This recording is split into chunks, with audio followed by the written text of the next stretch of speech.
अस्सलामुअलैकुम। उम्मीद करता हूँ आप लोग खैरियत से होंगे। पेपर की तैयारी अब अच्छी जा रही होगी। कॉलेजेस, स्कूल सब जो है वो शुरू हो गए हैं, छुट्टियाँ ख़त्म हो गई हैं। अच्छा, आज जो है वो 2027 बोर्ड एग्ज़ाम के लिए क्लास 11 फिज़िक्स चैप्टर 3 डायनेमिक्स के मोस्ट इम्पॉर्टेंट क्वेश्चंस, न्यूमेरिकल्स और तमाम चीज़ों को पढ़ेंगे। ठीक है, मोस्ट इम्पॉर्टेंट है, याद रखना। अगर ये क्वेश्चन पे छोड़ के जाओगे, पेपर में आपके सामने आ जाएंगे, आपको डराएंगे, तो डरना इनसे बंद करो, मेरी बात सुनो और पूरे नंबर पेपर में हासिल करो।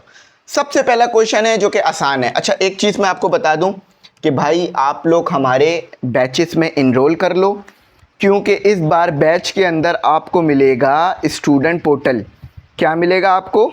स्टूडेंट पोर्टल मिलेगा। देखो स्टूडेंट पोर्टल किस तरह का होता है, ज़रा मैं आपको दिखा देता हूँ। देखो इस तरह का आपका स्टूडेंट पोर्टल होगा। थोड़ी सी इसकी ब्राइटनेस अगर मैं डाउन कर दूँ, इस तरह का स्टूडेंट पोर्टल होगा। सही है, यहाँ पर आप क्लिक करोगे, live class, lectures, my notes, test, exam और आपको गेस्ट पेपर तमाम चीज़ें मिलेंगी। ये देखो, ये रहे गेस्ट पेपर, इसके अलावा नोट्स। सही है, ये सब हमारा मटेरियल है। इसके अलावा लेक्चर्स। ठीक है, बस जस्ट इसे लॉन्च करोगे, तमाम लेक्चर्स आपको मिल जाएंगे। जो प्रीवियस हैं वो भी मिल जाएंगे, जो नए आएंगे वो भी मिल जाएंगे। पूरे साल के लिए फ़ीस है 5,000 रुपये। ठीक है, एक बार पे करनी है, तो जल्द से जल्द आप हमारे बैचेस में इनरोल कर लो। पूरे साल के लिए फ़ीस है। ठीक है, चलो स्टार्ट करते हैं। नंबर आ रहा होगा, उस पर पे करना। State the law of conservation of linear momentum. अब क्या क्या रहे, देखो इसमें ना एक बात याद रखना, पहला ही पॉइंट लिख लो, टोटल मोमेंटम कंजर्व। अब देखो इसका क्या मतलब है, यानी जो भी मोमेंटम है, अगर फॉर एग्जांपल आपके पास टोटल मोमेंटम हमेशा सेम आएगा, टोटल मोमेंटम हमेशा सेम आएगा। फॉर एग्जांपल 10 आपके पास न्यूटन सेकंड है, तो 10 न्यूटन सेकंड ही आएगा। समझ में आई? नहीं आई होगी। चलो अब एग्जाम्पल दे के समझाता हूं, इससे समझ में आएगी। Law of conservation of linear momentum क्या होता है? m1 u1 plus m2 u2 equal to m1 v1 plus m2 v2। ये आपके पास होता है law of conservation of linear momentum. याद रखना, लीनियर का वर्ड बहुत इंपॉर्टेंट है। ठीक है, क्योंकि एंगुलर भी होता है। तो ये लीनियर मोमेंटम हो गया। अब जरा एक बात याद रखना, चाहे आप ये निकालो या ये निकालो, दोनों सेम आएगा। कैसे? अब एग्जाम्पल से समझाता हूं, अब बात समझ आएगी। ठीक है, अब आपको अच्छी तरह बात समझ में आएगी। समझो आपके पास एक कार थी। आपके पास क्या थी? एक कार थी। ठीक है, एक कार है आपके पास। इससे आपको बहुत अच्छी तरह ये मोमेंटम का कॉन्सेप्ट समझ में आ जाएगा। ये कार है 1 और ये कार है आपके पास 2। तो इस कार का जो मास होगा वो m1 होगा, इस कार का जो मास होगा वो m2 होगा। समझाने के लिए दोनों का मास सेम ले लेते हैं, 2 kg। इसका भी मास है 2 kg। समझाने के लिए कर रहा हूं, क्योंकि यही बच्चा फंस जाता है, समझ नहीं पाता। अब खुदा ना खास्ता ये बिफोर है, पहले है।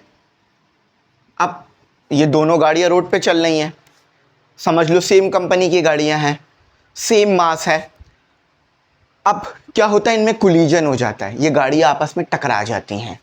ठीक है, अच्छा अब एक और चीज समझना, ये वाली गाड़ी रेस्ट में थी। ठीक है, ये वाली गाड़ी मूव कर रही थी 4 मीटर पर सेकंड की वेलोसिटी से। 4 मीटर पर सेकंड। याद रखना, मोमेंटम का फॉर्मूला ये होता है, P is equal to mv। U इसलिए लिखा है क्योंकि इनिशियल, बिफोर की कंडीशन है, ये आफ्टर की कंडीशन है। अभी पूरा चीज़ें समझ में आ जाएंगी। तो ये बिफोर है, यानी रुकने से पहले, तो ये होगा u1 क्योंकि गाड़ी 1 है। अच्छा, ये रेस्ट में है, तो ये होगा u2 जो कि 0 मीटर पर सेकंड है। ठीक है, सारी चीज़ें मैंने बता दी। अब ये चीज़ कैलकुलेट करते हैं, तो क्या आएगा? पहले लिख लेते हैं p लिख लेते हैं, p इनिशियल। इस पूरे को मैं बोलता हूँ p इनिशियल। तो m1 u1 plus m2 u2। देखो मास तो 2 है, वेलोसिटी 4 है, अच्छा मास तो 2 है, वेलोसिटी 0 है।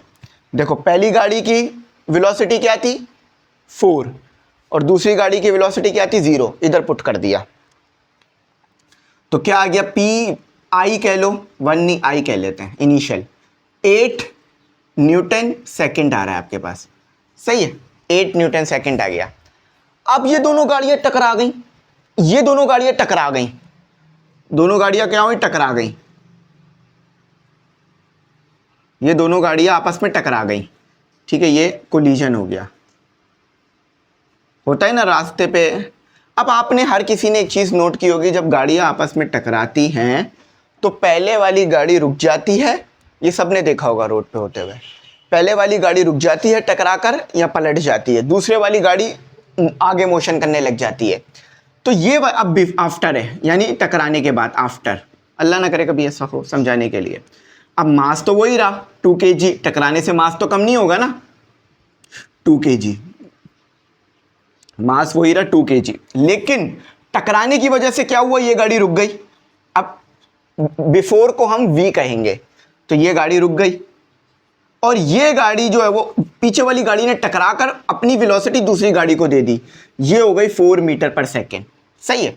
अब फाइनल निकाल लेते हैं, ये वाली जो सिचुएशन है ये फाइनल की है, बिफोर की है, आफ्टर की है, सही है। तो m1 v1 plus m2 v2, अब इससे देखना कितनी प्यारी बात समझ आएगी। मास तो वही है, वेलोसिटी 0 हो गई, मास तो वही है और वेलोसिटी 4 हो गई। सॉल्व किया अगेन 8 मीटर पर, सॉरी ऐसे भी लिख सकते हो कि kg मीटर पर सेकेंड, ये भी यूनिट लिखा जा सकता है, मास की वजह से kg, वेलोसिटी की वजह से मीटर पर सेकेंड। अब आप देखो बिफोर कोलिजन आफ्टर कोलिजन दोनों सेम आया, यही तो है state law of conservation of linear momentum, कि भाई जो मोमेंटम है वो सेम रहेगा, एक्सटर्नल फोर्स नहीं लगनी चाहिए, बाहर से एक्सटर्नल फोर्स नहीं लग रही होगी।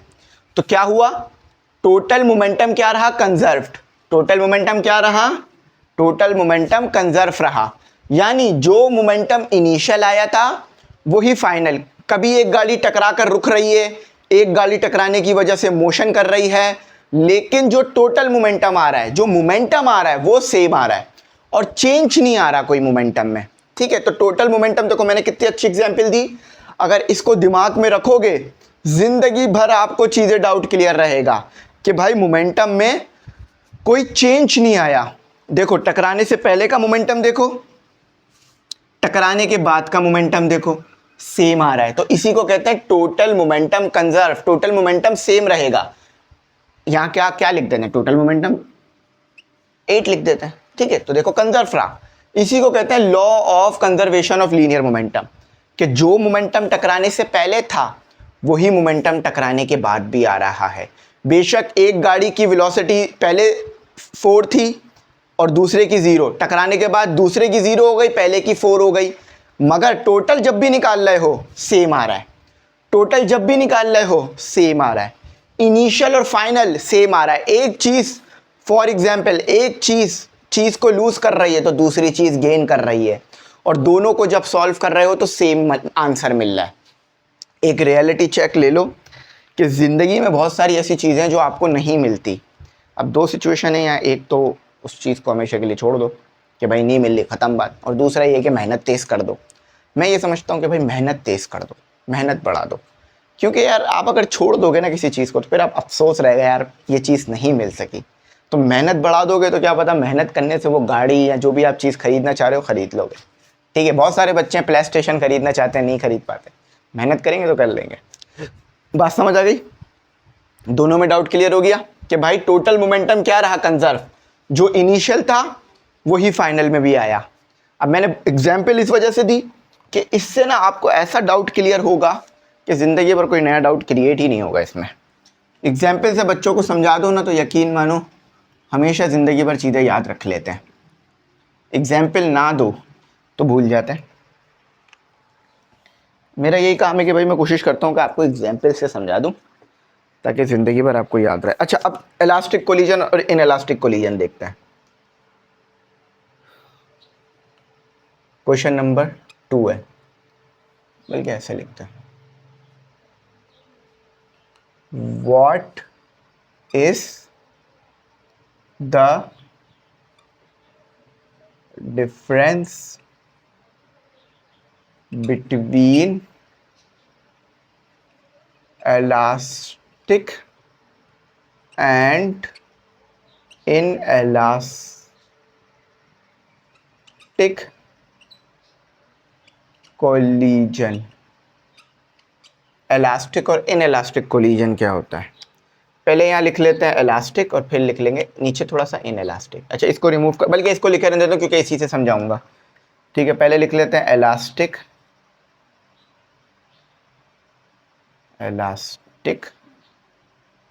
कोलिजन। आप भी मेरे साथ लिख लो ताकि टाइम देना हो। और फिर यहाँ लिख लेंगे इन इलास्टिक कोलिजन। समझ में? अब देखो,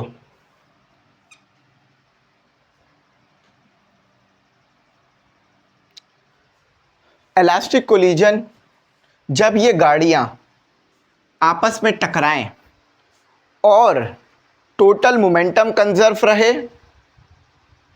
एक मिनट,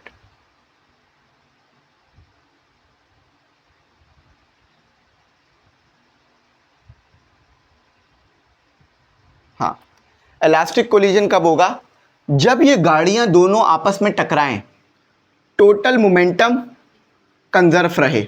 देख लो, यहां लिखता हूं, जब ये गाड़ियां दोनों आपस में टकराएं तो टोटल मोमेंटम क्या रहे? कंजर्व। ये तो अभी हमने थोड़ी देर पहले पढ़ा, जब भी तो मैंने मिटाया नहीं।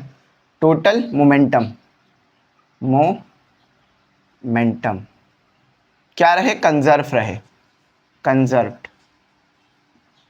तो ऐसे कोलिजन को बोलेंगे इलास्टिक। अच्छा, इन इलास्टिक में भी सेम होगा कि टोटल मोमेंटम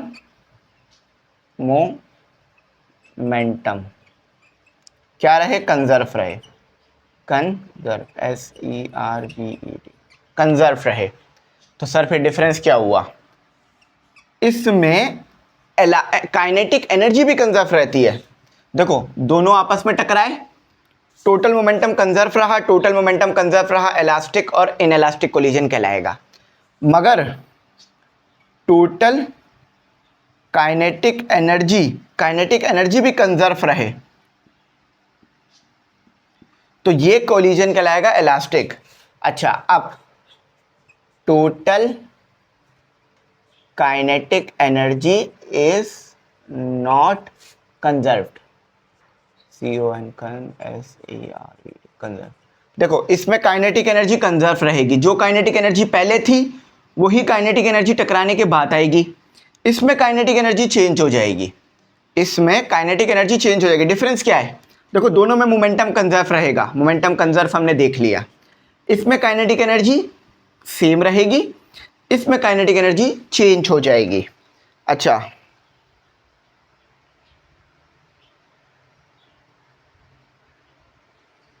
एक चीज और देख लो, इसमें फोर्स भी कंजर्व रहेगी, इसमें फोर्स नॉन कंजर्व होगी। देखो, यहां लिख लो, फोर्सेस कंजर्व, इन्वॉल्व, कंजर्व, यानी फोर्सेस भी चेंज नहीं हो रही, SERVED, कंजर्व्ड। अच्छा, इसमें फोर्स कंजर्व्ड नहीं रहेगी। यहां पर क्या लिखना है? फोर्स इज नॉट कंजर्व्ड या force are non conserved, forces are non conserved, इसमें लिख लेना। समझ गए? बस 3 पॉइंट्स लिख लो, इलास्टिक और इनइलास्टिक कोलिजन का डिफरेंस हो जाएगा। तो देख लो, इन डिफरेंसेस को देख लो, भूलना मत आगे। ठीक है, चलो अपना अगला क्वेश्चन करते हैं। अगला क्वेश्चन भी छोटा सा क्वेश्चन है, ज़्यादा बड़ा नहीं है, शॉर्ट में है ना, तो इसलिए शॉर्ट करके जवाब दिया। इसको मैंने इसलिए नहीं मिटाया क्योंकि ये लिखा रहने देना ज़रूरी था। अच्छा, अभी अगेन इसी को लिखा रहने देना ज़रूरी है क्योंकि अगला सवाल भी इसी से रिलेटेड है। देखो, आपसे इस चैप्टर में ज़्यादातर मोमेंटम के बारे में ही पूछेंगे। वो न्यूटन का first law, second law, third law वो नहीं पूछेंगे क्योंकि वो 9 में पूछ चुके हैं आपसे। तो बच्चे बोलते हैं सर वो न्यूटन का first law, second law, third law नहीं कराया। तो बेटा वो इतना ज़्यादा इंपॉर्टेंट नहीं है क्योंकि वो आप पढ़ चुके हो। पढ़ी हुई चीज़ दोबारा क्यों पूछेंगे, जो चीज़ नहीं पढ़ी थी उधर वो चीज़ पूछेंगे ना। ड्राइव द इक्वेशन, कौन सी इक्वेशन है, equation of elastic collision in one dimension.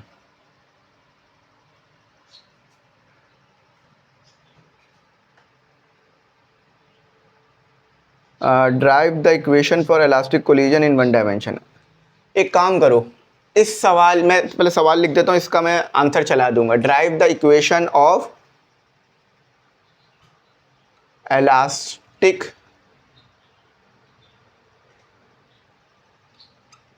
Collision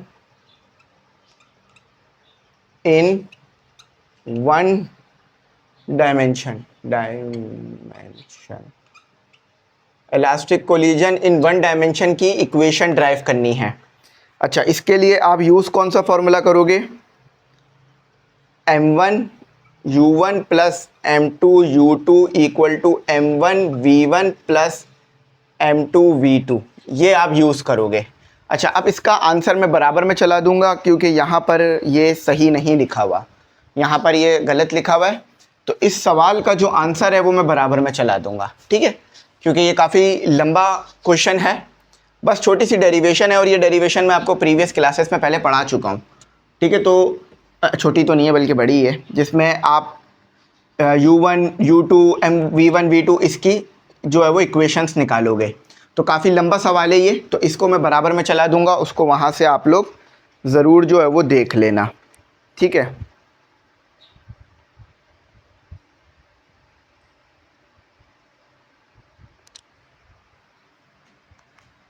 अच्छा, अब आगे चलते हैं, अगला क्वेश्चन करते हैं, लेकिन इसे छोड़ना मत बेटा, इस क्वेश्चन को कर लेना। u1 u2 जो इक्वेशन ड्राइव करते हैं ना, वो वाला सवाल है ये। अब मैं ये करा तो दूं, लेकिन मसला ये है कि इसमें टाइम काफ़ी लगेगा।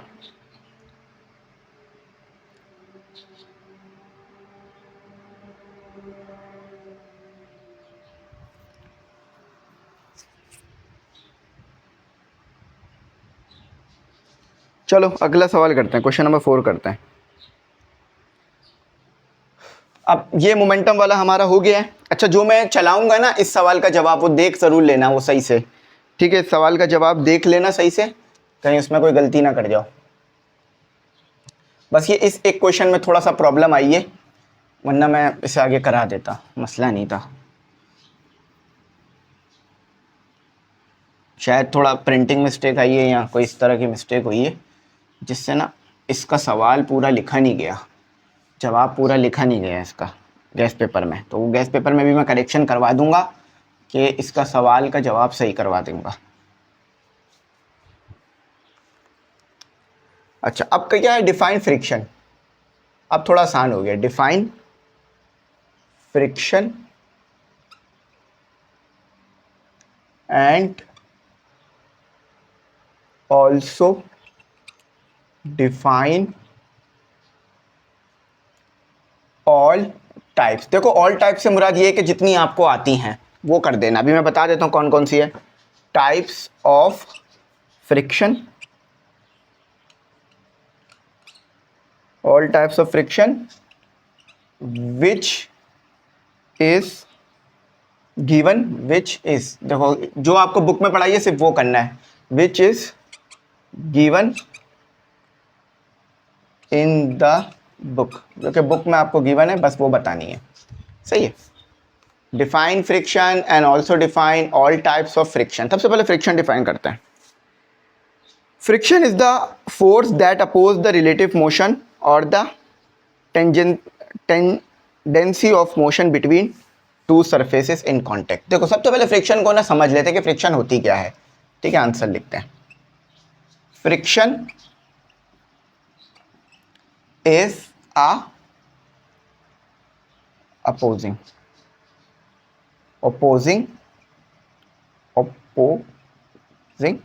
force। देखो, अब ये बात तो मैंने लिख दी, लेकिन इतना अच्छा समझ नहीं आया होगा। जरा यहां देखो, ये समझो एक टेबल है आपके पास, इस टेबल के ऊपर ये आपने रखा हुआ बॉक्स।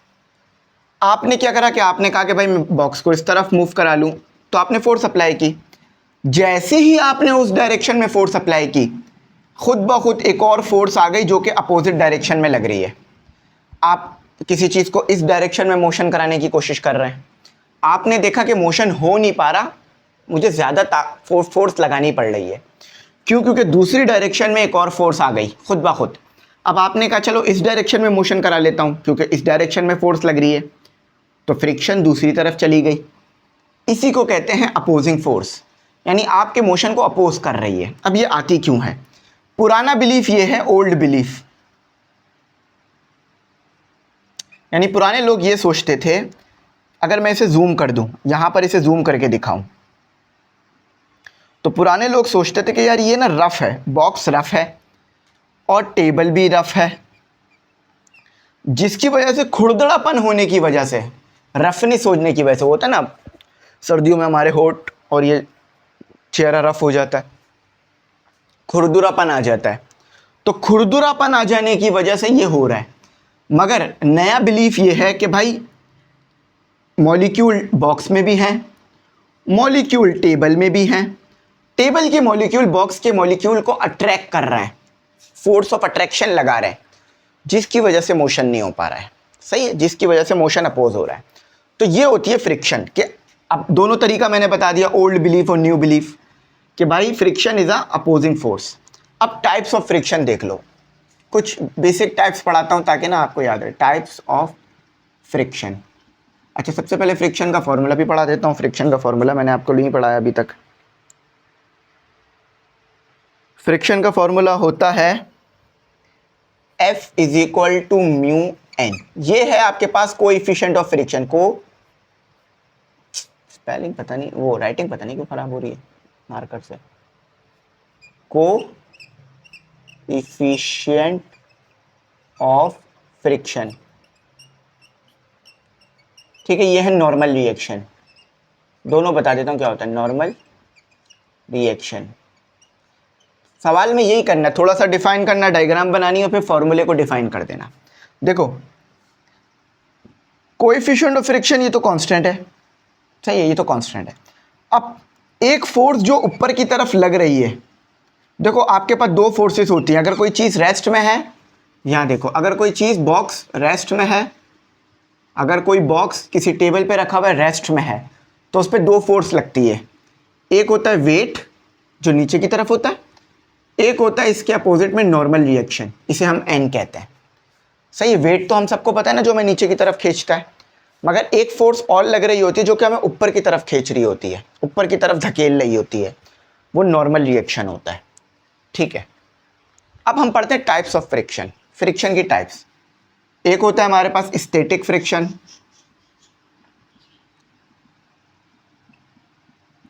देखो, जब बॉडी रेस्ट में होगी तो उस वक्त कौन सी फ्रिक्शन होगी?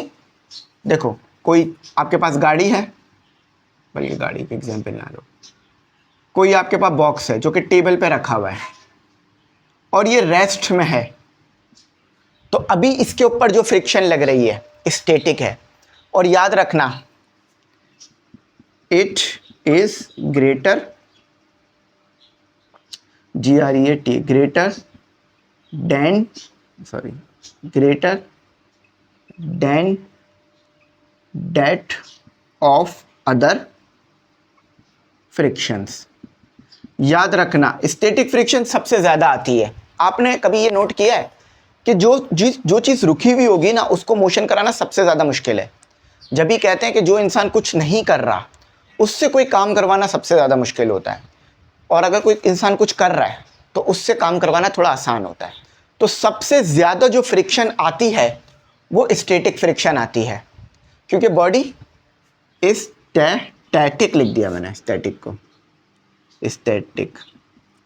स्टैटिक फ्रिक्शन सबसे ज्यादा जो फ्रिक्शन आती है वो स्टैटिक आती है, यानी स्टैटिक फ्रिक्शन में गाड़ी को मोशन कराना सबसे मुश्किल है। इसी वजह से जो फर्स्ट गियर होता है गाड़ी का, वो सबसे ज्यादा पावरफुल गियर होता है। क्यों? क्योंकि उस वक्त गाड़ी रेस्ट में होती है और उसे उठाना होता है। और सबसे ज्यादा खराब भी फर्स्ट गियर ही होता है, क्योंकि गाड़ी रेस्ट में होती है। उसके बाद आती है kinetic friction. Kinetic I think dynamic लिखा है या काइनेटिक लिखा है, हाँ काइनेटिक फ्रिक्शन कह लो या डायनेमिक फ्रिक्शन कह लो, डायनेमिक फ्रिक्शन। दूसरे नंबर पे जो फ्रिक्शन आती है वो आती है काइनेटिक फ्रिक्शन या डायनेमिक फ्रिक्शन। ये कब आती है? जब बॉडी मोशन कर रही होती है, when body is in motion. जब बॉडी मोशन में हो तो उस वक्त जो फ्रिक्शन आती है वो कौन सी होती है आपके पास? काइनेटिक या डायनेमिक फ्रिक्शन। देखो फॉर एग्जांपल ये बॉक्स रखा हुआ है, अब आप फोर्स लगाकर मोशन करा रहे हो, सही है, मोशन हो रहा है, तो इस वक्त जो फ्रिक्शन होगी वो कौन सी होगी? डायनेमिक। और इसकी वैल्यू क्या होती है? इसकी वैल्यू थोड़ी कम आती है, ये फ्रिक्शन कम होती है, स्टैटिक सबसे ज्यादा ये कम होती है। एक होती है आपके पास रोलिंग फ्रिक्शन, रोलिंग फ्रिक्शन। अब नाम से ही समझ में आ रहा है, व्हेन बॉडी इज रोलिंग, जब बॉडी रोल कर रही हो। अब देखो मैं समझाता हूं रोलिंग का मतलब क्या है।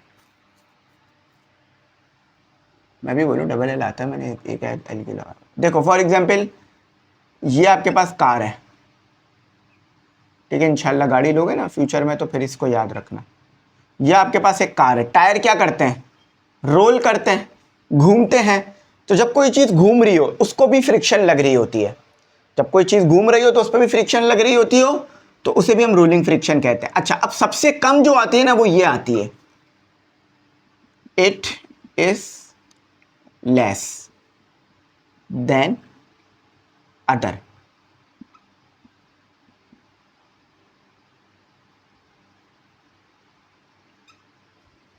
सबसे कम जो फ्रिक्शन आती है वो कौन सी आती है? वो ये आती है, इट इज, देख लो लिख लो, it is less than other. ये थोड़ा ए लग रहा होगा, ई लग रहा होगा, ठीक। अब सबसे ज्यादा जो फ्रिक्शन आएगी वो कौन सी आएगी? स्टैटिक। सबसे ज्यादा जो फ्रिक्शन आएगी वो स्टैटिक आएगी। उसके बाद कौन सी आएगी? काइनेटिक। और सबसे कम जो आएगी वो आएगी रोलिंग। सबसे कम जो फ्रिक्शन आएगी वो आएगी रोलिंग फ्रिक्शन। समझ में आ गया? अब अगर ये पेपर में लिख देते हो, कुछ लिमिटिंग फ्रिक्शन वगैरह भी है। अच्छा, लिमिटिंग फ्रिक्शन बता देता हूं। लिमिटिंग फ्रिक्शन वो फ्रिक्शन है कि ये मैक्सिमम वैल्यू है। फॉर एग्जांपल मैं समझाता हूं, लिमिटिंग फ्रिक्शन, फॉर एग्जांपल आपकी गाड़ी रुकी हुई है, ये बॉक्स है, ये रुका हुआ है, सरफेस पे रखा हुआ है, रुका हुआ है। अब आपने लगाई 8 न्यूटन की फोर्स, बॉक्स मूव नहीं करा। अब आपने लगाई 8.9 न्यूटन, अगेन मूव नहीं करा। अब आपने लगाई 9 न्यूटन, मूव कर गया। तो ये वाली जो फ्रिक्शन थी वो लिमिटिंग कहलाएगी। यानी वो फ्रिक्शन कि जस्ट जरा सी और फोर्स लगे गाड़ी मोशन करने लग जाए, उसको बोलते हैं लिमिटिंग फ्रिक्शन। देखो लिखा हुआ भी है, the maximum value of static friction acting just before a body start moving is called limiting friction. यानी वो फ्रिक्शन, देखो मैंने क्या बताया, आपने लगाई 8 न्यूटन की फोर्स, गाड़ी मूव नहीं करी। आपने 8.5 न्यूटन लगाई तो भी गाड़ी मूव नहीं करी। आपने 8.9 न्यूटन लगाई तो भी गाड़ी मूव नहीं करी। लेकिन जैसी 9 न्यूटन करी, मूव कर गई, तो 8.9 क्या हुई? लिमिटिंग हो गई। यानी ये लिमिट है, 8.9 से जरा सा भी फोर्स ज्यादा लगाओगे गाड़ी मूव कर जाएगी। ये आखिरी वैल्यू होती है स्टैटिक फ्रिक्शन की, जिसमें गाड़ी रुकी रहती है। सही है, तो ये इसको लिख लेना, समझ लेना। लिमिटिंग फ्रिक्शन में डिक्टेट कर रहा हूं, जरा लिख लो, the maximum value of static friction acting just before a body starts moving is called limiting friction. और न्यूमेरिकल करता है। आई होप यहां तक सारी चीज़ें आपको बहुत अच्छी क्लियर हुई होंगी, ठीक है। तो मेरा भी यही कॉन्सेप्ट है कि आपको ज़्यादा से अच्छा चीज़ों में क्लियर कर दूं। अब आओ लिमिटिंग फ्रिक्शन समझते हैं, सॉरी न्यूमेरिकल समझते हैं, लिमिटिंग फ्रिक्शन बोल लो।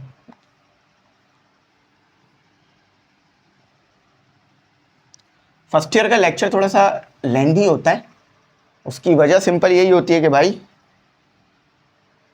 फर्स्ट ईयर में टॉपिक ज़्यादा होते हैं। और टॉपिक उसमें डिटेल में जाना होता है। A helicopter, helicopter, helicopter, a helicopter weight, helicopter का वेट कितना है? 3920 newton. Calculate the force, force calculate करनी है कौन सी? On it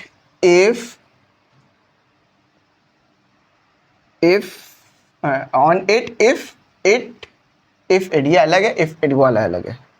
if it is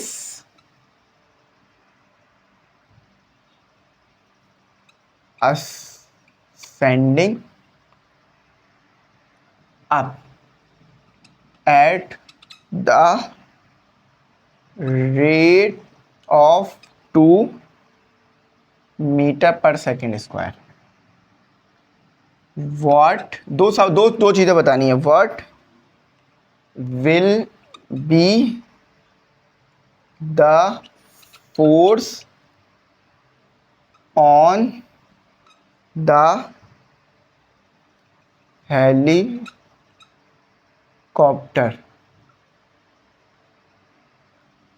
if it is moving up with, इतना लंबा न्यूमेरिकल है, a constant speed of 4 metre पर सेकेंड। अच्छा चलो, ज़्यादा मुश्किल नहीं है, बस ये थोड़ा सा लेंदी है, कोई मसला नहीं है। ऐसे न्यूमेरिकल्स को तो हम अपने एक हाथ से डील कर लेते हैं, क्योंकि एक हाथ से सॉल्व करते हैं ना, इसलिए कह रहे हैं एक हाथ से डील कर लेते हैं।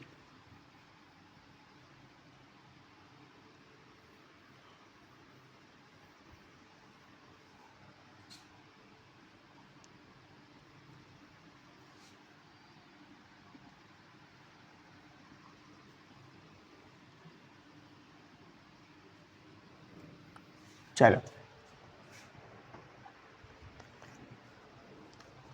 आपके पास क्या है? एक हेलीकॉप्टर है, उसका वेट कितना है?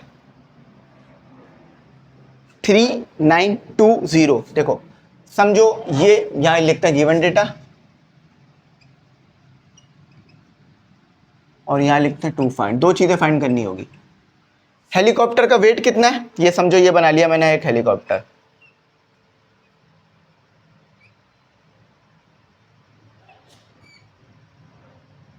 ठीक है।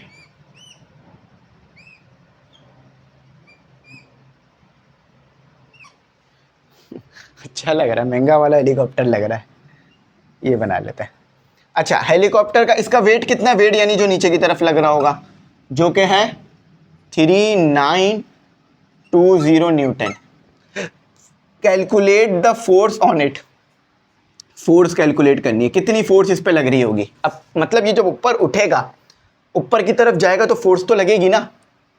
इफ इट इज असेंडिंग, देखो जब मैं ऊपर की तरफ जाऊंगा तो क्या मुझ पे फोर्स नहीं लगेगी, जो मुझे नीचे की तरफ खींचेगी। एक जो नीचे की तरफ खींचेगी फोर्स, वो कौन सी होगी? वेट होगी। और ऊपर जाना चाह रहा हूं तो इंजन की तरफ, इंजन की मदद से फोर्स लगाऊंगा तो ऊपर की तरफ जाऊंगा, सही है। अच्छा, अब इसका एक्सेलरेशन कितनी है? ए इज इक्वल टू 2 मीटर पर सेकेंड, 2 मीटर पर सेकेंड स्क्वायर की एक्सेलरेशन से ऊपर जा रहा है। और फोर्स वेट कितना है? 3920 न्यूटन। अच्छा, अब अभी यहां तक एक न्यूमेरिकल करना है, फिर यहां से दूसरा इसका पार्ट शुरू होगा। तो पहले मैं पार्ट बी कर लेता हूं, पार्ट ए कर लेता हूं, सही है। अब निकालना क्या है? फोर्स निकालनी है। अच्छा, अब सबसे पहले तो मुझे कुछ मास वगैरह इन्होंने दिया है?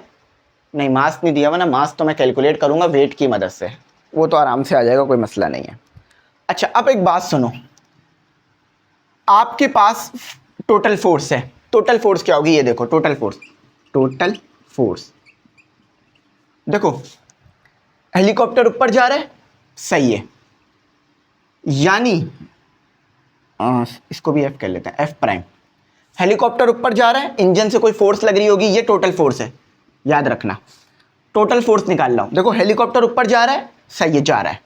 जिस फोर्स से हेलीकॉप्टर ऊपर जा रहा है वो एफ प्राइम है, साथ साथ वेट उसे नीचे की तरफ खींच रहा है, तो वेट फोर्स से माइनस होगा। देखो वेट और फोर्स एक ही चीज है, बस वेट नीचे की तरफ लग रहा है और ये एफ प्राइम वो फोर्स है जो ऊपर की तरफ खींच रही है, दोनों को मिलाएंगे टोटल बनेगा। अच्छा, एफ का मतलब क्या होता है, M A is equal to F prime. F prime आपको गिवन है, बल्कि एफ प्राइम तो निकालना है, एफ प्राइम निकालना है ना, हाँ एफ प्राइम निकालना है, एफ प्राइम कर लेते हैं। वेट आपको गिवन है मगर मास यहां पर है, मास निकालना पड़ेगा फॉर मास।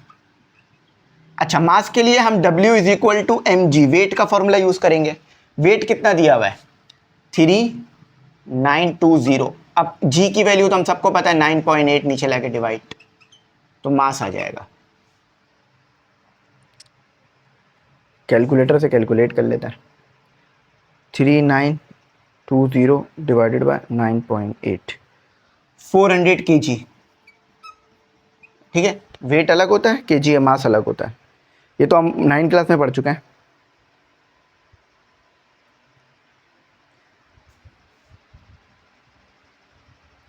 अच्छा, अब देखो मास आ गया, अब मास को यहां पुट कर दो, तो M A minus plus W is equal, sorry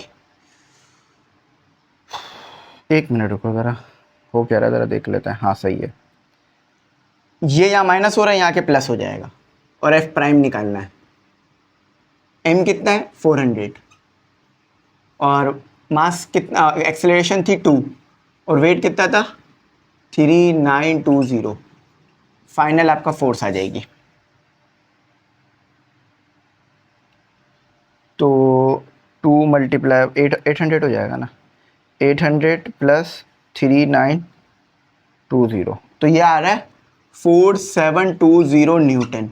इतनी आपके पास फोर्स है जो कि हेलीकॉप्टर लगा रहा है ऊपर जाने के लिए, इतनी फोर्स लगा रहा है हेलीकॉप्टर ऊपर जाने के लिए, और ये वेट से ज़्यादा ही होनी चाहिए। याद रखना, अगर वेट और वो फोर्स जो हेलीकॉप्टर लगा रहा है बराबर हो गया तो हेलीकॉप्टर रेस्ट में आ जाएगा, ऊपर नहीं जा पाएगा। अगर ऊपर जाना है तो क्या करना पड़ेगा कि ये वाली जो फोर्स है वो वेट से ज़्यादा होनी चाहिए। देखो मेरे पास 100 kg वेट है और मैं 100 kg फोर्स लगाऊं तो क्या मैं ऊपर जा सकता हूं? नहीं, मुझे 100 kg से ज़्यादा फोर्स लगानी होगी ऊपर जाने के लिए। 101 kg लगा लो, उम्मीद है इससे ऊपर चले जाओगे। ठीक है, अच्छा अब वो इसका पार्ट 2 करते हैं, बी करते हैं, part B. What will be the force, again force पूछ रहे हैं, फोर्स क्या होगी पार्ट बी में बताएंगे। सही है, the helicopter if it's moving up, helicopter अभी भी ऊपर जा रहा है मगर एक्सेलरेशन कांस्टेंट हो गई है, सॉरी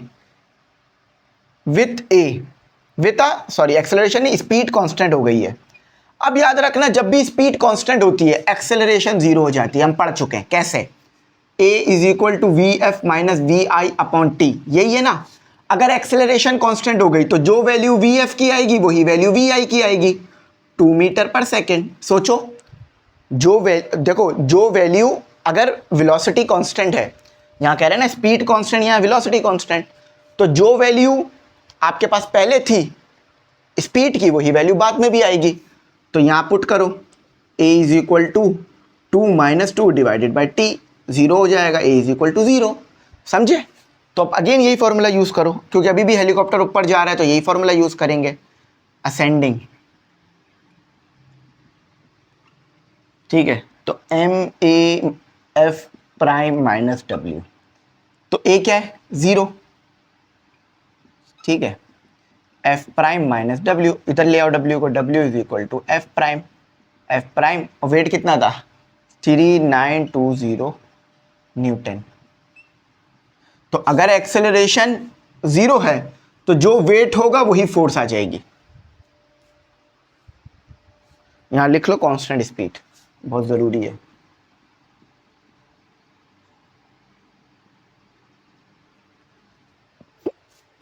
ठीक है, देखो मैंने सारे डाउट तो क्लियर कर दिए, मुझे उम्मीद है आपको समझ आ गया होगा।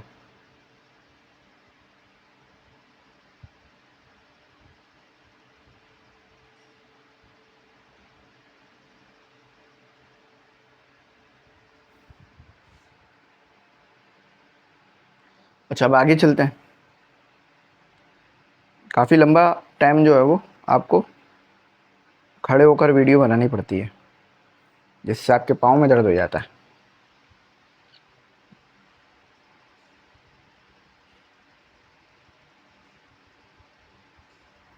अच्छा, अगला भी न्यूमेरिकली है, तीनों न्यूमेरिकली आएंगे आगे, लेकिन इतना मुश्किल नहीं है, आसान है।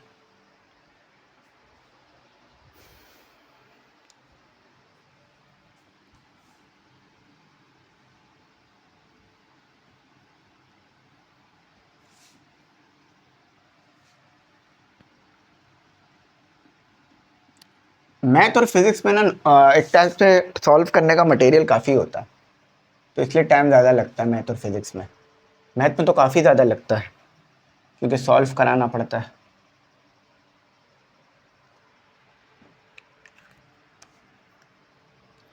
क्वेश्चन नंबर 2, आ मशीन गन, आपके पास एक मशीन गन है जो कि फायर करती है, फायर्स 10 बुलेट्स पर सेकेंड इनटू आ टारगेट पर। ईच बुलेट, हर बुलेट का वेट कितना है? Bullet weight 20 grams and has a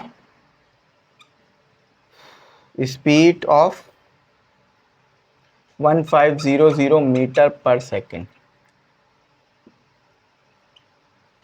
Find the necessary force to hold the gun, समझा तो परेशान नहीं होना, इन पोजीशन, पोजीशन हो जाता है तो पोजीशन का।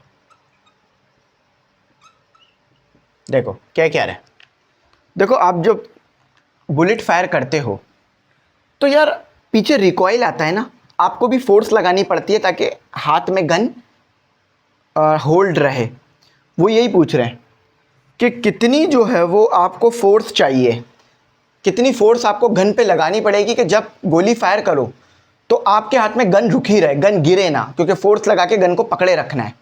तो आओ उसे पता करते हैं, कैसे करेंगे ये भी बताता हूं। सही है, सबसे पहले तो डेटा निकालते हैं। देखो ये आपके पास गन है,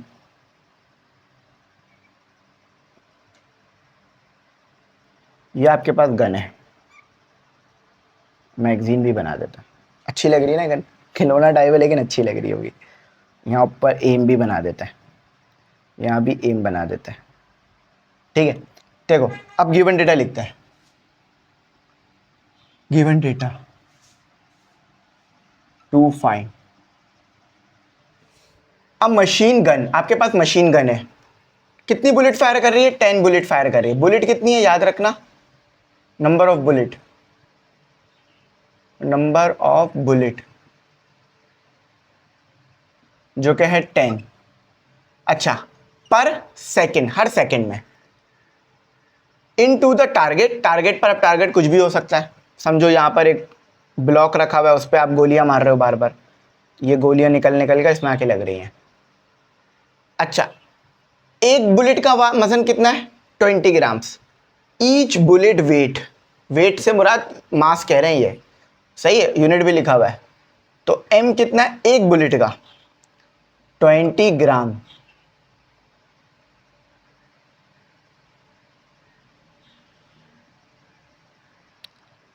ठीक है, जी लिख लेते हैं बस, 20 ग्राम। अच्छा, and has a speed of, और कितनी स्पीड से जा रही हैं? v इज इक्वल टू, अच्छा इनिशियल स्पीड कितनी होगी? 0। जब समझो ये बुलेट मैगजीन में है तो रुकी भी है, इनिशियल 0, और जब निकली तो फाइनल कितनी से निकली? 1500 मीटर पर सेकेंड। अब सारा डेटा हमने निकाल लिया। अब फॉर्मूला देखो, फॉर्मूला ये डायरेक्ट फॉर्मूला लगा के आप कर सकते हो। F is equal to M, अच्छा अब ये कैपिटल M क्यों लिख रहा हूं मैं, M V F minus M V I divided by T. देखो पर सेकेंड, हर ईच सेकेंड, एक सेकेंड की बात करिए तो time is equal to 1 second लेंगे, सही है, पर सेकेंड बोला है ना। मगर मसला ये एम ये है टोटल मास, एम क्या है आपको निकालना है, फोर्स। अब देखो एम क्या है, एम है टोटल मास, टोटल मास यानी जितनी भी बुलेट थी, टोटल मास ऑफ बुलेट्स, जितनी भी बुलेट थी उन सबका मास। अब देखते हैं कितनी है, m इज इक्वल टू, अब टोटल मास निकालने के लिए कितना क्या करना पड़ेगा, नंबर ऑफ बुलेट्स कितनी है 10, और टोटल कितनी थी, सॉरी एक का मास कितना था 20। देखो मैं बोलूँ आपके पास टोटल मास निकालो, तो आप बोलोगे सर कितनी बुलेट्स हैं, मैंने कहा 10, और आप पूछोगे सर एक का कितना है 20, तो 10 को मल्टीप्लाई कर दोगे 20 से। याद रखना टोटल मास निकालने के लिए क्या करना पड़ेगा,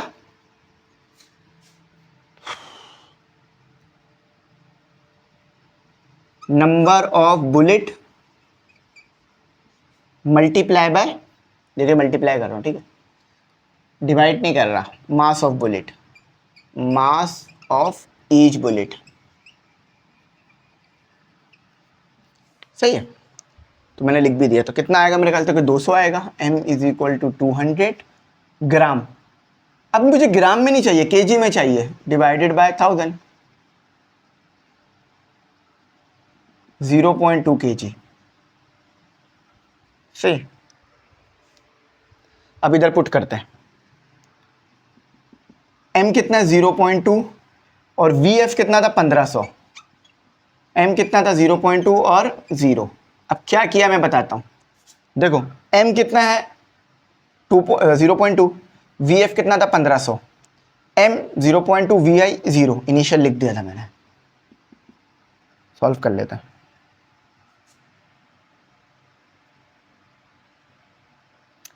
तो 0.2 मल्टीप्लाई बाय 1500,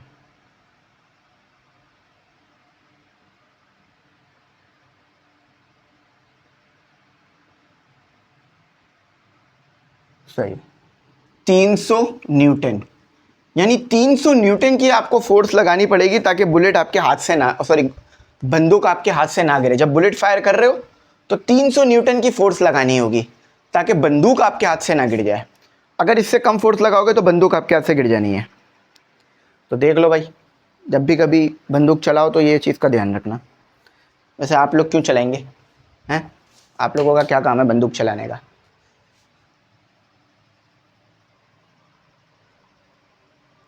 और यकीन माने ज़िंदगी में कभी भी हवाई फायरिंग नहीं करनी चाहिए। हवाई फायरिंग, मेरे एक जान पहचान थे कि थे, हवाई फायरिंग की वजह से उनको घर में वो लेटे हुए थे अपने, ये बहुत पुरानी बात है, तो वो बुलेट आके उनके लग गई थी हवा में से। अब वो किसी ने हवाई फायरिंग की होगी, तो ये जो गोलियां होती हैं अंधी गोलियां कहलाती हैं, इससे लोगों की जानें तक चली जाती हैं। तो कभी भी हवाई फायरिंग नहीं करनी चाहिए। 50 ग्राम, और जहाँ ये हो रही हो वहाँ से आप फ़ौरन हट जाएं, क्योंकि जब ये कर रहे होते हैं तो फिर उससे कभी कभार ये भी होता है कि जो खड़े हुए लोग हैं उनको भी लग सकता है। into a 10 kg block that is SUSPE, suspended। अब ये भी बड़ा ज़बरदस्त न्यूमेरिकल है। अब long coat so that it can swing as a pendulum। परेशान नहीं होना, सब समझ में आएगा अभी। if the block is displaced, so that its center of gravity rises by 10 centimetre. याद रखना 10 सेंटीमीटर, ये बहुत इंपॉर्टेंट लफ्ज है। What was the speed of the bullet? यहाँ स्पीड मांग रहे, हर जगह स्पीड दे रहे थे, यहाँ स्पीड मांग ली है। आओ कैलकुलेशन करते हैं। डायग्राम में अच्छी सी बनाऊंगा ताकि बात अच्छी से समझ में आ जाए, परेशान नहीं होना। परेशान होने वाली बात ही नहीं करता मैं, परेशान करने वाले काम नहीं करता मैं। आखिर कोई परेशान होगा तो इससे मुझे क्या ही मिलेगा।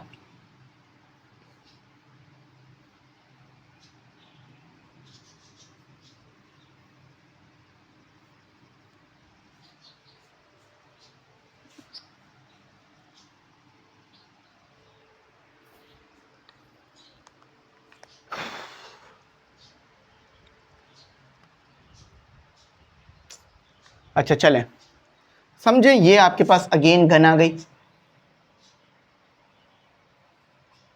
ये आपके पास अगेन गन आ गई। अब थोड़ी कमज़ोर गन है इस वक्त हमारे पास, गन थोड़ी कमज़ोर है। चलें ये ले थोड़ा। अब देखें, ये मैंने एक पेंडुलम पे गोली मारी, सही है, देखें ये लिखा हुआ है आ 50 ग्राम बुलेट इज फायर्ड। अच्छा, अब गन में जो बुलेट है उसका मास कितना है, गिवन डेटा। इसमें गिवन डेटा काफ़ी बनेगा तो सही से लिखिएगा, गिवन डेटा और टू फाइंड।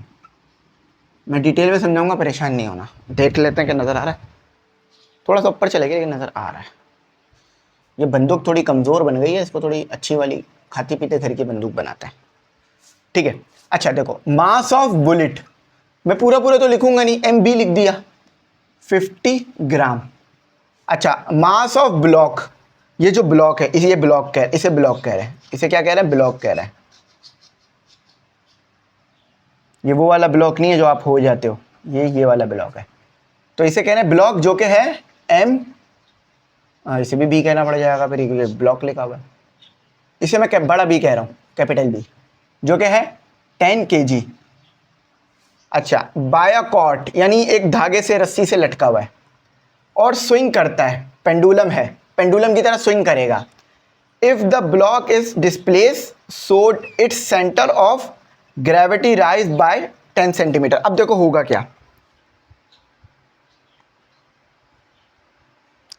अब जब इस पे मैं गोली मारूंगा, ऑब्वियस सी बात है जब इस पे गोली लगेगी तो क्या ये ऐसे नहीं हो जाएगा, क्या ये ऐसे स्विंग करने नहीं लग जाएगा।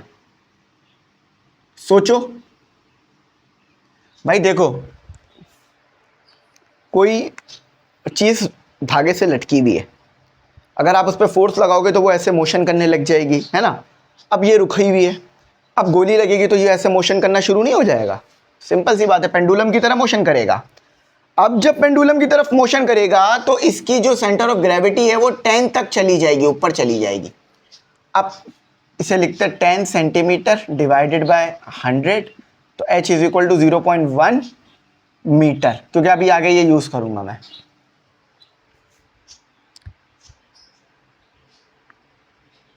ठीक है, अब देखो ये मुझे किस में दिया हुआ है, ग्राम में। अच्छा, मुझे पता क्या लगानी है, मुझे इनिशियल वेलोसिटी पता लगानी है कि किस इनिशियल वेलोसिटी से गोली चली थी, ये बतानी है। अब जरा एक बात बताओ, ये गोली लगने से पहले, बिफोर बुलेट इंटर, गोली लगने से पहले ब्लॉक की वेलोसिटी क्या होगी भाई। गोली लगने से पहले तो ब्लॉक रुका हुआ था ना, तो u2 is equal to 0, u1 निकालना है, ठीक है। अब जब गोली लग जाएगी, गोली इसमें आके लग गई, तो जिस स्पीड से गोली जा रही होगी उसी स्पीड से ब्लॉक भी जा रहा होगा। आफ्टर बुलेट इंटर, देखो बुलेट के लगने से पहले ब्लॉक रुका हुआ था, बुलेट लगने के बाद ब्लॉक और बुलेट की स्पीड सेम हो गई, तो v is equal to v। सही है। अच्छा, अब इसको ज़रा MB को भी कन्वर्ट कर लेते हैं। 50 डिवाइडेड बाय 100, एक से एक कैंसिल, तो MB is equal to 0.5 kg। सही, अब सॉल्यूशन करते हैं। अब यहां क्या यूज करेंगे, फर्स्ट लॉ ऑफ मोमेंटम, और फर्स्ट लॉ ऑफ कंजर्वेशन बोल रहा हूं, law of conservation of momentum, law of conservation of momentum. कोशिश कर रहा हूं मैं राइटिंग्स अच्छी करने की, लेकिन हो नहीं पा रही, लेकिन हो जाएगी। तो m1 u1 plus m2 u2 equal to m1 v1 plus m2 v2। यही था ना law of conservation of momentum, start में ही पढ़ाया था। अच्छा, अब वैल्यूज पुट करते हैं। देखो ये m1 है और ये m2 है, तो परेशान नहीं होना m1 और m2 को लेकर, kg में पुट करना। अच्छा, m1 कितना है, m1 कितना है 0.5 kg। अच्छा, u1 तो निकालना है, m2 कितना है 10 और 0, क्योंकि मैंने बताया था ना इनिशियल वेलोसिटी क्या होगी बुलेट की, 0, बुलेट की इनिशियल वेलोसिटी 0। m1, अब अगेन यहाँ m1 लिखते हैं। अच्छा देखो, ये भी v हो जाएगा, ये भी v हो जाएगा, क्योंकि मैंने कहा ना v1 और v2 दोनों सेम हो जाएंगे, क्योंकि जब बुलेट आके लग जाएगी बॉक्स के अंदर, तो जिस स्पीड से बुलेट, फॉर एग्जांपल आप गाड़ी में बैठे हुए हो, देखो जब आप पैदल चल कर आए तो आपकी स्पीड कम थी, गाड़ी की ज़्यादा थी, है ना। जब आप चलकर आ गए, गाड़ी में बैठ गए, तो गाड़ी की स्पीड और अब आपकी स्पीड सेम हो जाएगी ना। जब गाड़ी चलेगी तो जिस स्पीड से गाड़ी आगे जा रही होगी उसी स्पीड से आप भी आगे जा रहे होगे, तो यही मसला है। तो ये v m1v प्लस m2v, ये 0 हो गया, 0.5 और u1।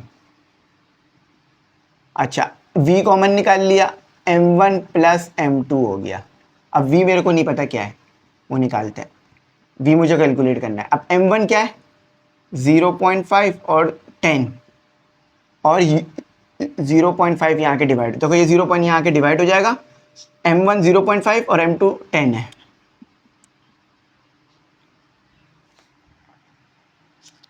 सॉल्व कर लेते हैं। 0.5 तो 10.5 डिवाइडेड बाय 0.5, 21 आ रहा है आपके पास, ठीक है।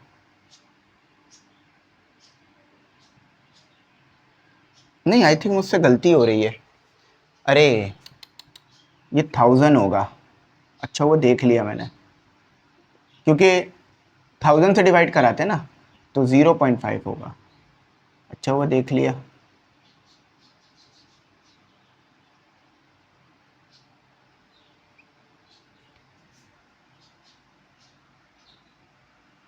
एक मिनट, 0.05 प्लस 10 डिवाइड बाई 0.05, हाँ सही है, अब सही आ रहा है। बस एक ज़रा सी गलती होती, पूरा आगे गलत होता चला जाता। अभी भी गलत हुआ है कि ये 0.5 है, लेकिन चलो इतनी बड़ी गलती नहीं है कि बिल्कुल ही हम दोबारा से स्टार्ट करें। देखो अब मुझे पता था तो मैंने ठीक कर लिया, सही, क्योंकि देखो ये मैंने 100 डिवाइड करा दिया था, जबकि 1000 डिवाइड होगा। बाकी सब सही है अल्हम्दुलिल्लाह, बाकी मसला नहीं है। और अभी किया है तो देख लेना। अब v निकालेंगे, फॉर v। अब v के लिए यूज करेंगे law of conservation of energy, law of conservation of ENERGY, energy. अब ये लॉ क्या कहता है कि लॉस होगा काइनेटिक एनर्जी में तो गेन होगा पोटेंशियल एनर्जी में। अब समझाता हूं कैसे। देखो बुलेट की स्पीड टकराने से पहले तो बहुत ज़्यादा होगी, इस बात से तो कोई भी कंफ्यूज नहीं है। बहुत ज़्यादा स्पीड से बुलेट आ रही होगी, और जब वो ब्लॉक में टकरा गई तो उसकी स्पीड कम हो गई होगी ना, लेकिन ब्लॉक आगे मूव कर गया, काइनेटिक पोटेंशियल एनर्जी बढ़ गई। देखो यहाँ काइनेटिक एनर्जी ज़्यादा थी क्योंकि स्पीड ज़्यादा थी। जब ब्लॉक में जाके टकरा गई बुलेट तो ब्लॉक ऊपर की तरफ जा रहा है तो काइनेटिक एनर्जी क्या हो गई, कम हो गई, पोटेंशियल एनर्जी बढ़ गई ना। ठीक है, ब्लॉक ऊपर की तरफ जा रहा है। ठीक है, तो काइनेटिक एनर्जी के लिए फॉर्मूला क्या है, हाफ, देखो दो मास हैं तो इसीलिए m1 m2 और v का स्क्वायर, फाइनल की बात कर रहे हैं, v निकालना है, और m gh m1 और m2। तो स्टूडेंट थोड़ा सा ये हुआ था कि कैमरा बंद हो गया था, मुझे पता नहीं था। तो loss in kinetic energy, gain in potential energy, सही है। तो ये काइनेटिक एनर्जी आ गई, ये पोटेंशियल एनर्जी आ गई। दो मास थे ना m1 m2, तो इसलिए m1 और m2, m1 m2, m1 m2 से कैंसिल हो गया। अच्छा, ये 2 यहाँ पर आ गया, v स्क्वायर है, स्क्वायर नहीं चाहिए तो स्क्वायर रूट लगा दिया, इस तरह v कैलकुलेट कर लिया, फिर जो v आया वो यहाँ पुट करके u1 कैलकुलेट कर लिया। सही है। अब मोबाइल बंद हो गया, मुझे पता नहीं चला, इस वजह से ये मसला आया, वरना अमूमन ये नहीं आता है। चलो आखिरी क्वेश्चन करते हैं, उसके बाद फिर अपना इस वीडियो को ख़त्म करेंगे।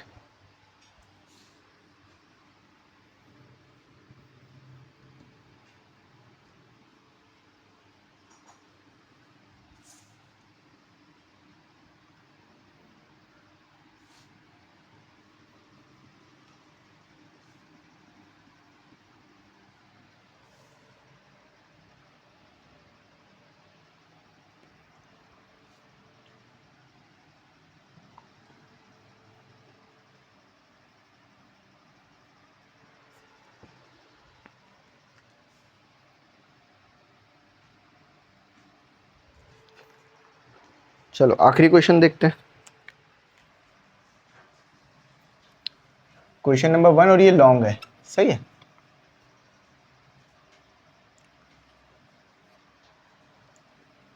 What is an inclined plane. Inclined plane क्या होता है ये बताना है। A block of mass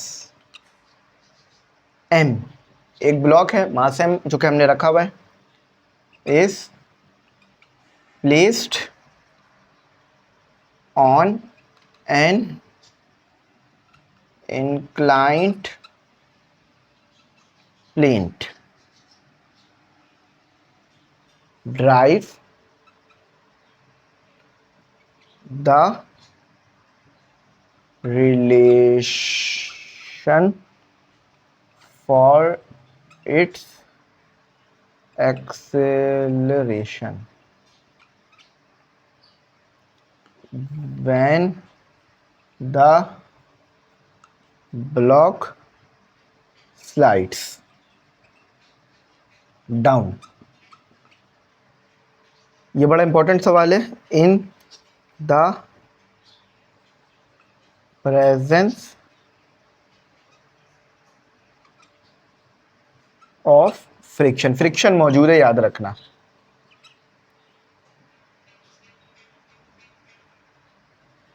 in the presence of friction what does happen if the angle of inclination between नहीं, become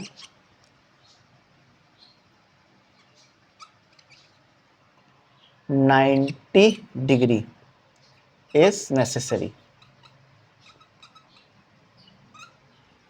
देखो ये आपका सवाल है कि what is an inclined plane, a block of mass m is placed on an inclined plane, drive the relation between for its acceleration when the block is slide down ठीक है, मैं समझा देता हूँ कि क्या रहा है।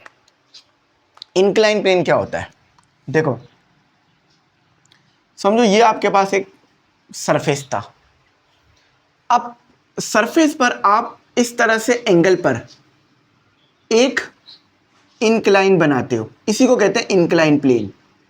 इसी को क्या कहते हैं, इंक्लाइन, ताकि ना किसी चीज को आसानी से धक्का देके नीचे ला सकें। अक्सर आपने देखा होगा ना, माल अनलोड और लोड किया जाता है तो कंटेनर तो ऊपर रखा हुआ होता है, तो मजदूर ऊपर जाते हैं और आराम से सामान को नीचे ला रहे होते हैं अपने कंधे पे रखकर। तो ये इंक्लाइन कहते हैं, इंक्लाइन यानी एंगल बना के चीज को उठाना। अब यहां मैंने ब्लॉक रख दिया, ठीक है। अब देखो याद रखना, जब मैंने यहां ब्लॉक रखा,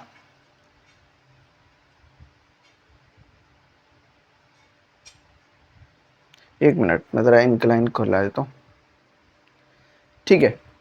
अब जब मैंने यहां पर ब्लॉक रखा तो वेट तो यूं लग रहा होगा, ये वेट हो गया है ना, और ये इस तरफ जो है वो एक्सेलरेशन आ रही होगी क्योंकि इंक्लाइन नीचे आने की कोशिश करेगा, ये फोर्स लग रही होगी, और इस तरफ फ्रिक्शन लग रहा होगा। देख लेता हूं आपको नजर आ रहा है, थोड़ा सा ऊपर कर दिया मैंने, ठीक है। तो इस तरफ ये फ्रिक्शन लग रही होगी, ये समझना क्योंकि इसी में सारा कॉन्सेप्ट छुपा हुआ है। अब देखो वेट को मैं इसके कंपोनेंट में रिजॉल्व कर देता हूं, solve weight into its component. देखो ये हो गया नॉर्मल रिएक्शन, ये हो गया वेट का वो कंपोनेंट जो कि क्या है, वेट का आपके पास आ जाएगा परपेंडिकुलर कंपोनेंट,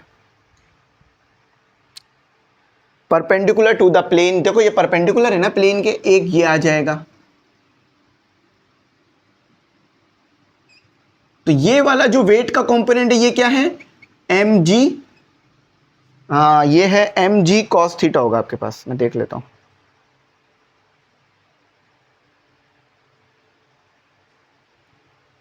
ये होगा आपके पास एम जी कॉस थीटा,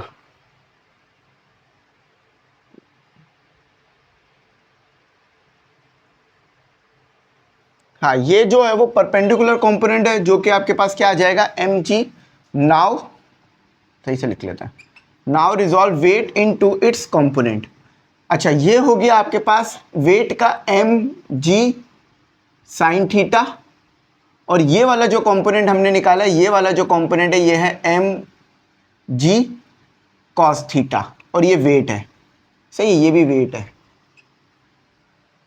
अच्छा अब देख लेते हैं कौन सा परपेंडिकुलर है कौन सा पैरेलल है। तो जो ये देखो ये पैरेलल है, ये पैरेलल है, देखो ये प्लेन है, ये प्लेन है, और ये आपका कंपोनेंट है। तो पैरेलल कंपोनेंट क्या आया, पैरेलल कंपोनेंट जो कि आया डब्ल्यू पी, लिख लेता हूं क्योंकि पैरेलल है, बल्कि परपेंडिकुलर में भी पी आ जाएगा। तो W is equal to M जी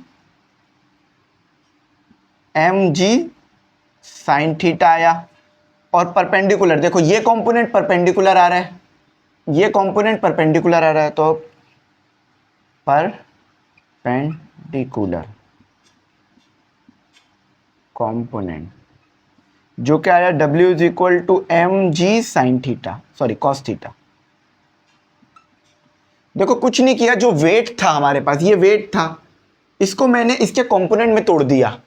एक हमारे पास आया एम जी साइन थीटा, एक आया हमारे पास एम जी कॉस थीटा, ठीक है। तो इसको बस आपने याद रखना है कि एक एम जी कॉस थीटा आ रहा है और एक एम जी साइन थीटा आ रहा है। ये हम y कह लेंगे, ये y कंपोनेंट कहलाएगा वेट का, और ये x कंपोनेंट कहलाएगा। ये जो पैरेलल है ये x कंपोनेंट है, जो परपेंडिकुलर है ये y कंपोनेंट है। ये समझ में आ गया कैसे किया, बस यहीं तक आपने समझना है, बाकी तो ये आसान है।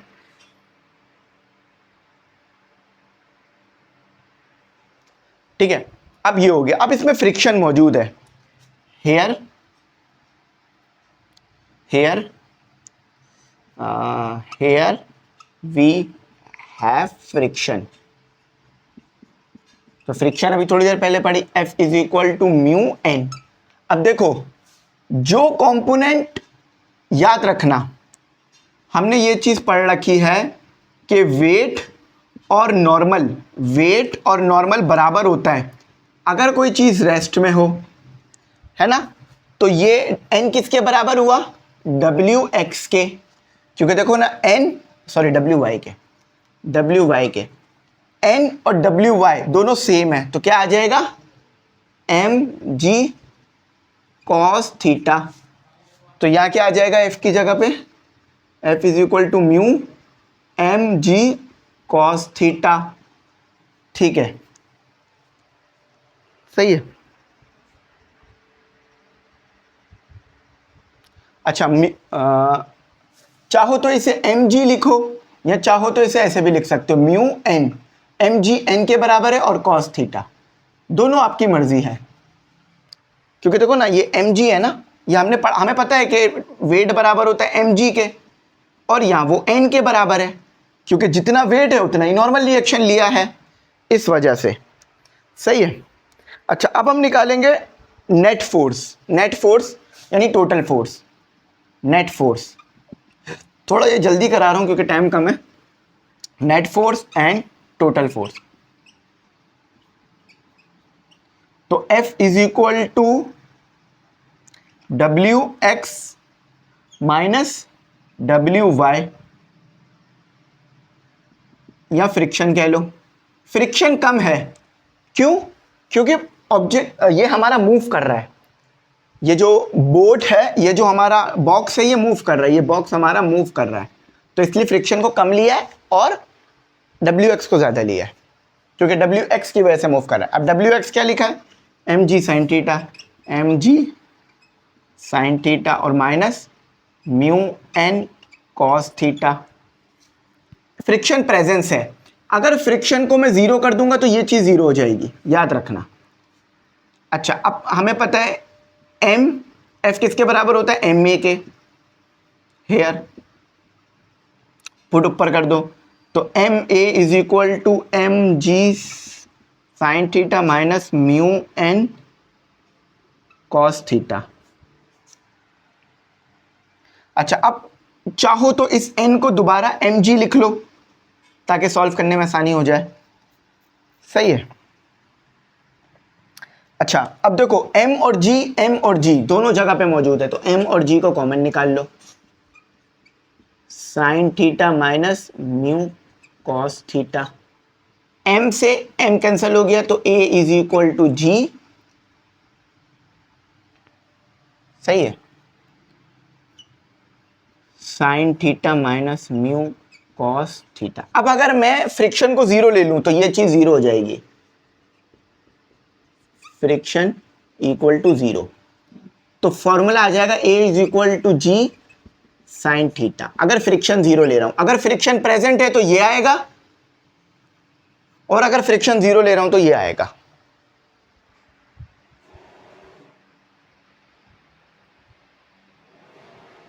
अच्छा, अगर यहां पर मैं फ्रिक्शन को जीरो ले लूं, यहां पर मैं फ्रिक्शन को जीरो ले लूं तो ये चीज जीरो हो जाएगी। ठीक है, तो क्या आ जाएगा, फोर्स के लिए फॉर्मूला आ जाएगा mg sin थीटा। देखो यहां पर भी मैं अगर फ्रिक्शन को जीरो ले लूं तो mg sin थीटा आ जाएगा। तो ये आपका था इंक्लाइन प्लेन का सवाल। अब मैंने थोड़ा सा जल्दी जल्दी कराया है क्योंकि मैं चाह रहा था कि टाइम हमारा सेफ हो जाए, क्योंकि टाइम हमारे पास थोड़ा कम था। ठीक है, लेकिन मैं इसका आंसर भी चला दूंगा।